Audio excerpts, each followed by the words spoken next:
This happens to have a prayer chapel right where the cross is, so that's a building in there, and that's where we can go in and pray, and the only way to get there is on the ramp. We're going to look at this picture here for a couple minutes. This painting here was donated by a man named Tommy Hollenstein. And Tommy was a young man who was very, very active like Johnny was. And Tommy had a mountain biking accident, and he was 24, and he became a quadriplegic, which is like Johnny. He became an artist, and his paintings are sold on the internet, and if you look him up, there's some really famous people who have his paintings. He rolls his wheelchair across paint and does these paintings. Wow. And he also had a support dog that was very, very special to him. So the support dog has his paw prints on there. So God had a purpose for him. And now he's able to spread the love of Jesus, and he sees people with these, and he entertains people by giving these paintings.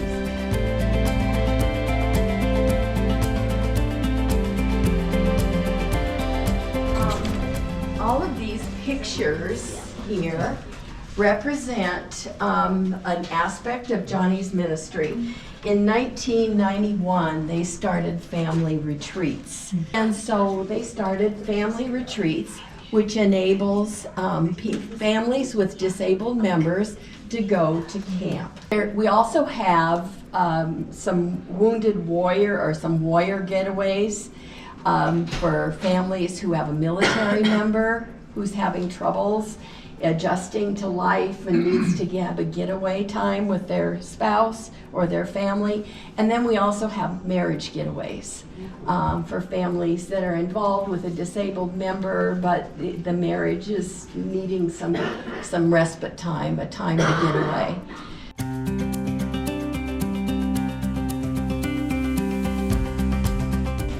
And these photos all represent another aspect which started in 1994, which is Wheels for the World. And Wheels for the World is a ministry that actually takes wheelchairs to people in other countries and sends the wheelchairs with a physical or occupational therapist that fits it on them. Also, a translator. A lot of countries provide their own translators, but sometimes a translator needs to go with the team. Also, wheelchair mechanics. Any of you guys are really good at mechanics. Oh, they can do all kinds of adjustments to make the wheelchair fit. So there's wheelchair mechanics. There are physical or occupational therapists that come, and translators, and then there's a job that I had. I went on 15 different Wheels for the World outreaches, mostly to Peru, but also Cuba and Romania and Mexico. And that's the job of support. So Wheels for the World is a really big ministry. In 2021, we delivered our 200,000th wheelchair. So yes, it was supposed to be 2020, but COVID hit. So in 2021, and in 2023, the plan is to provide 12,000 wheelchairs at 29 different outreaches in 21 countries.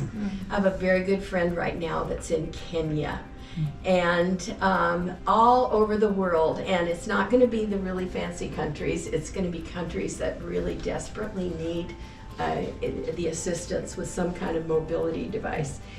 Okay, so if we give away wheelchairs, where do we get them? On Joni and Friends website, and you can actually find somebody in your area that will collect the wheelchair for you, or the walker, or canes, or crutches. Sometimes you might see them at a garage sale.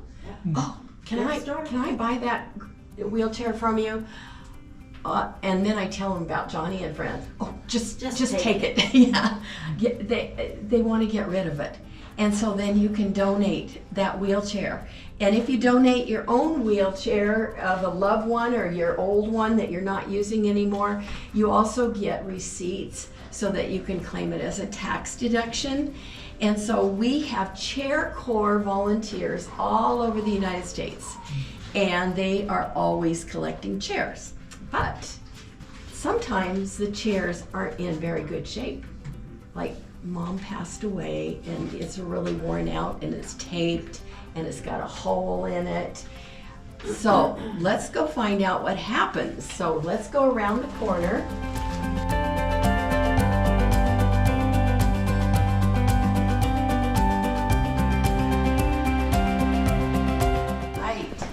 So what happens is all the chairs and mobility equipment that we collect isn't always in the best condition. I rescued a wheelchair out of a dumpster and it was totally broken. But we send them to 13 different prisons around the United States, and there's workshops there, and the guys that are in prison can make it into new. And then they put a sticker on the side of the chair.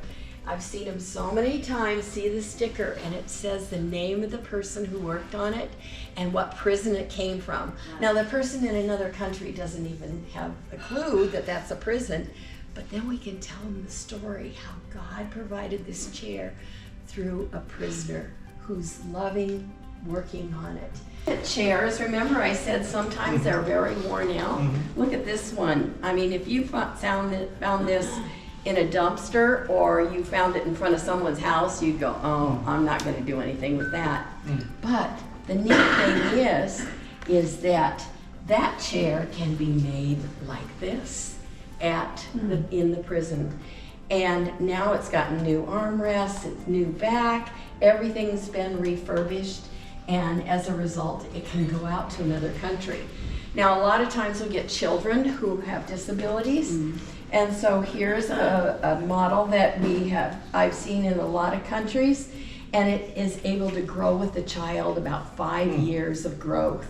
So it has a lot of adjustments that can be made, so as the child grows, then the chair grows with them. A lot of supports lateral supports for their body, and a headrest, and now maybe he can go to school, can participate with other children because he's now mobile.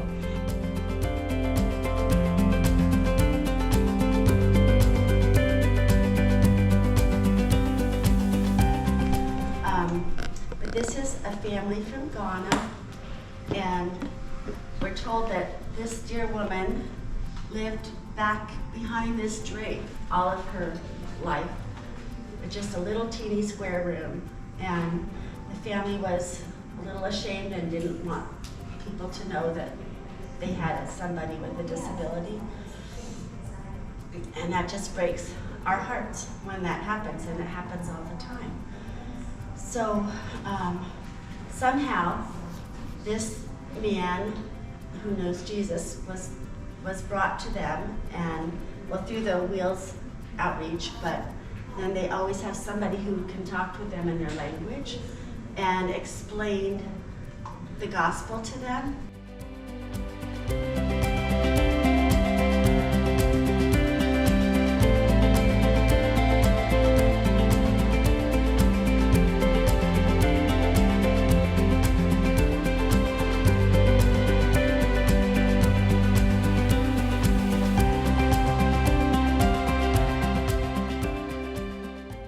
Bracelets in a bag. That's what we get usually on a Wheels trip, a whole bag of them. So sometimes groups will get together and just make gospel bracelets.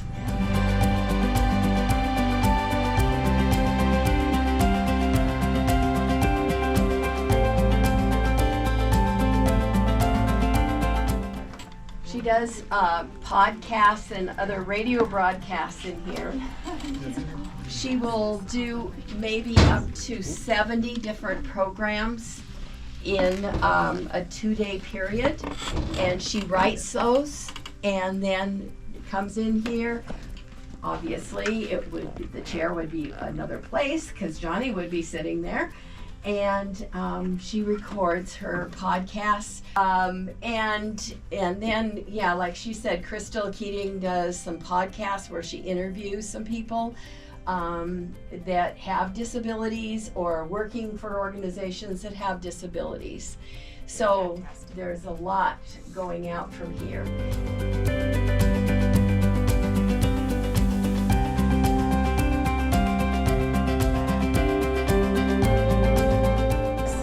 This one was when she was first injured and she was going through her occupational therapy.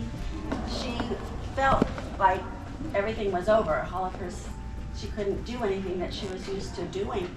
And besides all the sports things, her art was pretty important to her. So the OT gave her this slab of clay and pressed it down and gave her this wooden stick and said, I want you to draw something. And she thought, you are crazy. So she said, no, your talent is in your head. Your talent is not in your hands.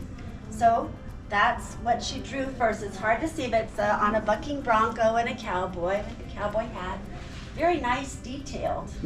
And she, I don't know how long it took her to do that, but she did it, and it was that wonderful aha moment that it wasn't maybe all over, that maybe my art can continue.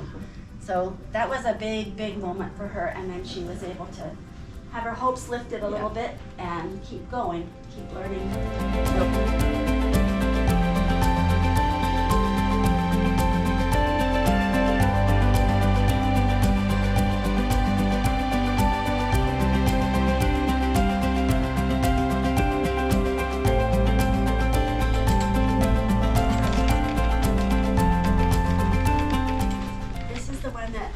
Referring to right here. You can see she's in her striker frame. So she's being flipped over. And that's how she felt. And if anybody wants to describe for me what emotions they see in this picture, if you can see. Little, what do you see? It's a puzzle. And she says that when I was put back together, some of the pieces were missing, and that's okay, because God's working with her in that situation. But it won't ever be the same as it was at the beginning. There's some really special. This is some shoes she was given at family retreat, and she's going to wear them, she says, in heaven and dance. So those are special. And of course, Joni does everything by talking to her computer, and it types what she says. And then she has an assistant who sits there and fills in the blanks or corrects things or helps her.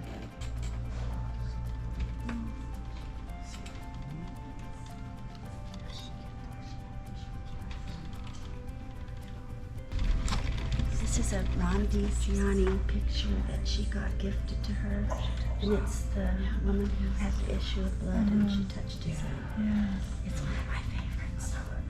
Isn't that gorgeous? This is the friendship room. It's in between the president's office and Johnny's office. Okay, here we go.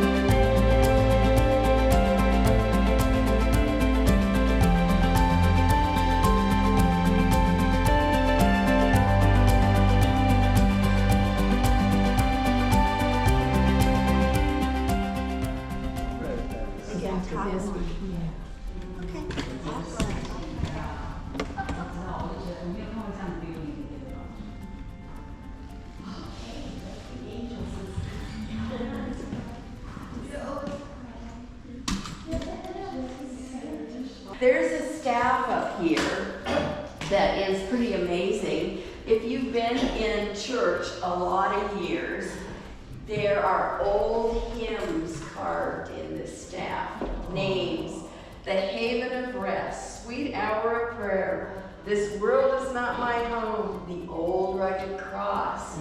So you can come up and take a look at that if you want to. This is a gift to Johnny. Somebody carved all those hymns into